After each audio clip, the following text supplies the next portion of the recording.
Kebutuhan dasar ibu nifas dan menyusui.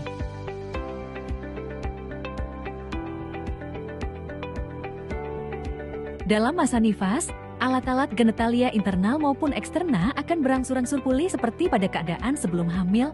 Dalam mendukung pemulihan tersebut, ibu nifas membutuhkan beberapa kebutuhan fisiologis, yaitu diantaranya adalah kebutuhan nutrisi dan cairan, ambulasi, eliminasi, kebersihan diri, dan perineum.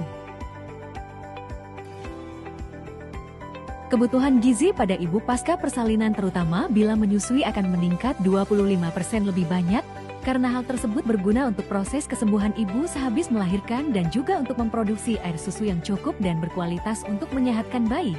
Semua kebutuhan tersebut akan meningkat 3 kali dari kebutuhan yang biasa. Adapun nutrisi dan cairan yang dibutuhkan ibu nifas: energi, protein, lemak, mineral, vitamin, cairan 3 liter 8 gelas. Ambulasi 1 atau 2 jam setelah melahirkan secara normal, jika pergerakan ibu tidak terhalang oleh karena adanya infus atau kateter dan tanda-tanda vital ibu juga normal, maka ibu pasca persalinan diperbolehkan untuk mandi dan pergi ke WC dengan bantuan, namun sebelumnya ibu diminta untuk melakukan latihan menarik nafas yang dalam serta latihan miring ke kiri atau ke kanan dan latihan tungkai yang sederhana dan harus duduk sambil mengayunkan tungkainya dari tepi ranjang. Eliminasi dalam 6 jam pasca persalinan. Penting bagi pasien untuk dapat buang air kecil. Penahanan urin dalam kandung kemih selama periode ini dapat menyebabkan masalah pada sistem kemih, seperti infeksi. Seringkali, pasien menahan diri untuk buang air kecil karena takut akan rasa sakit pada luka jalan lahir.